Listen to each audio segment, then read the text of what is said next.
Hiduplah seorang pemuda yatim piatu pada zaman dahulu kala. Malim Demam namanya.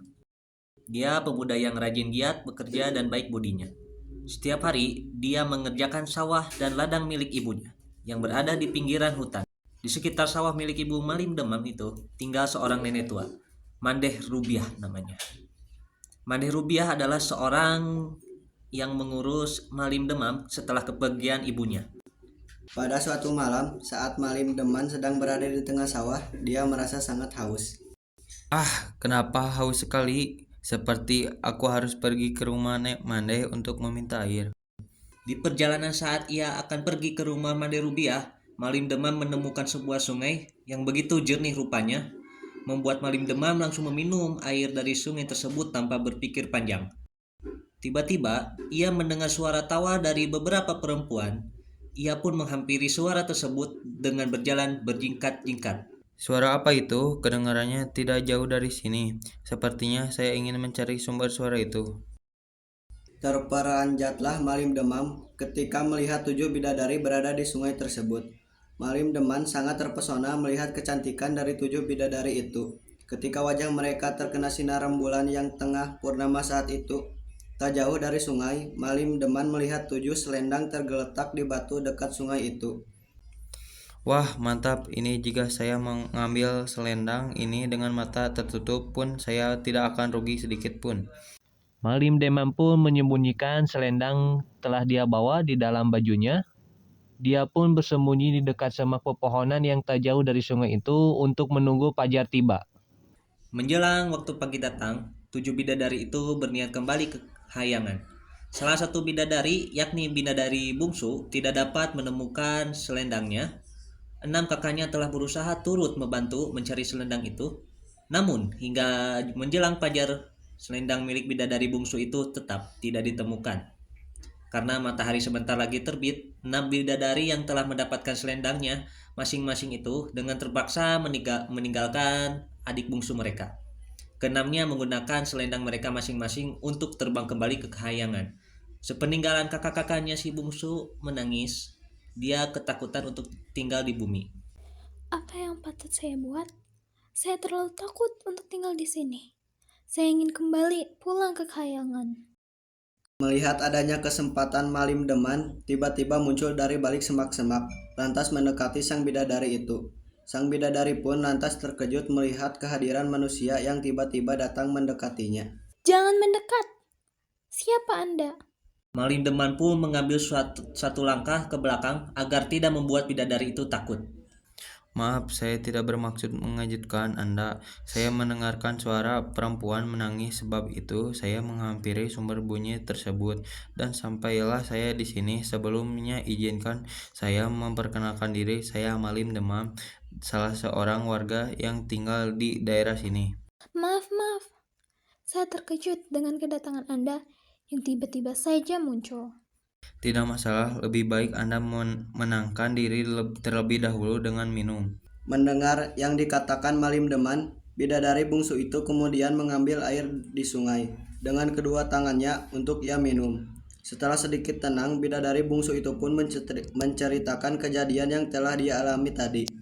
Malim Deman yang merasa ada kesempatan itu pun lantas menawarkan kepada bidadari itu untuk tinggal di rumah Mandeh Rubiah. Bagaimana jika Anda ikut saya untuk tinggal di rumah Manden Rubiah, sementara waktu sampai selendangnya bisa kembali ditemukan? Bidadari bungsu itu pun lantas memikirkan tawaran yang diberikan oleh Malim Demam. Selagi bidadari itu berpikir, tiba-tiba tidak tahu dari mana, muncul seekor buaya dari sungai yang nyaris menerkam mereka berdua. Iya. Baiklah, saya akan ikut. Saya benar-benar tidak bisa tinggal di tempat seperti ini sendirian. Mereka berdua lantas pergi menjauh meninggalkan sungai itu. Sesampainya di rumah Nek Mandeh Rubiah, beliau mengangkat bidadari itu menjadi anaknya dan memberi nama. Duh, Nak, Anda cantik sekali seperti bidadari. Karena itu, saya akan memberi Anda nama Putri Bungsu. Sejak sang bidadari itu tinggal di rumah Nek Mandeh Rubiah, Malim Demam kian rajin berkunjung ke rumah Mandeh Rubiah. Sampai beberapa bulan berlalu, mereka pun dinikahkan oleh Nek Mandeh Rubiah. Setelah menikah, sekarang putri bungsu tidak lagi tinggal di rumah Mandeh Rubiah, kini ia tinggal di rumah Malim Demam. Tidak beberapa lama mereka dikaruniai seorang anak laki-laki. Malim Demam memberi nama Sultan Duano untuk nama anak lelakinya itu. Putri bungsu yang semula sangat bahagia setelah menikah dengan Malim Demam, namun sejak Sultan Duano lahir, perangai Malim Demam menjadi berubah. Dia bersikap menjadi lebih acuh dan tidak peduli dengan keluarganya. Putri bungsu yang sudah lelah dengan kesehariannya di rumah Malim Demam, karena dia harus melakukan hal-hal yang tidak pernah dia lakukan ketika berada di Kahyangan. Tinggal di rumah sederhana yang seperti gubuk membuatnya merasakan perbedaan yang cukup dalam sehingga terkadang membuatnya sedikit kesulitan dalam beradaptasi.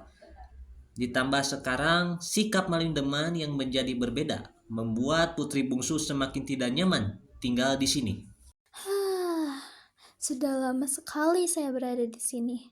Rasanya sangat berbeda ketika masih berada di Kahyangan. Saya tidak perlu mencuci, memasak, bahkan harus sampai pergi ke sawah.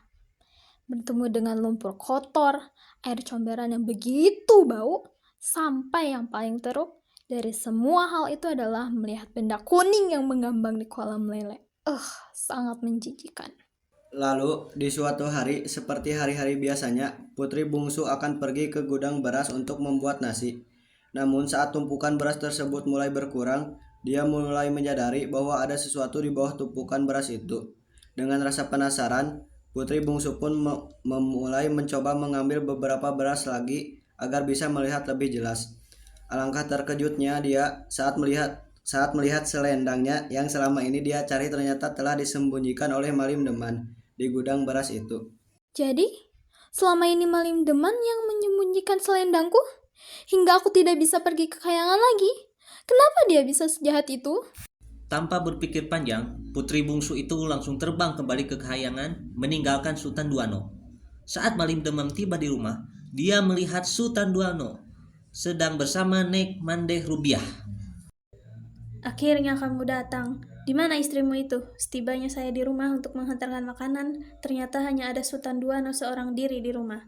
Anak sekecil ini kamu tinggalkan seorang diri. Apakah dia benar-benar tidak ada di rumah? Selalunya tidak pernah pergi di mana-mana. Saya pun habis dari ladang. Di sana juga saya tidak bertemu dengannya. Jadi tidak mungkin dia sedangkan berada di ladang. Tiba-tiba Malim Demam menyadari sesuatu. Dengan panik, dia pun segera pergi ke gudang untuk memeriksa selendang. Alangkah terkejutnya dia setelah melihat selendang yang dia sembunyikan sekarang sudah tidak ada. Kini, Malim Demam hanya bisa menyesali semua hal yang telah dia lakukan kepada putri bungsu. Tiba-tiba beberapa prajurit utusan raja datang. Tunggu, ada apa ini? Kenapa saya harus pergi ke keraton? Saya tidak tahu, tapi ini adalah perintah dari Baginda, jadi Anda harus mematuhinya. Pada akhirnya, Malim Demam mengikuti arahan sang prajurit untuk datang ke keraton sang raja. Ketika dia sampai di sana, alangkah terkejutnya dia setelah tahu bahwa ternyata dia adalah anak dari keturunan raja yang sempat hilang. Setelah kedatangannya, dia pun segera diangkat menjadi penerus tahta kerajaan pada hari itu juga. Sekarang, Nek Mandeh Rubiah beserta anaknya yaitu Sultan Duano, kini mereka tidak lagi tinggal di desa, tetapi mereka ikut dengan Malim Demam untuk tinggal di keraton.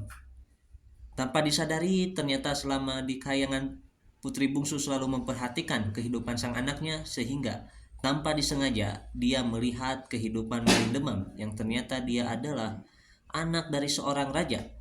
Putri bungsu yang melihat kejadian itu pun merasa menyesal karena telah pergi begitu saja ke Kahyangan.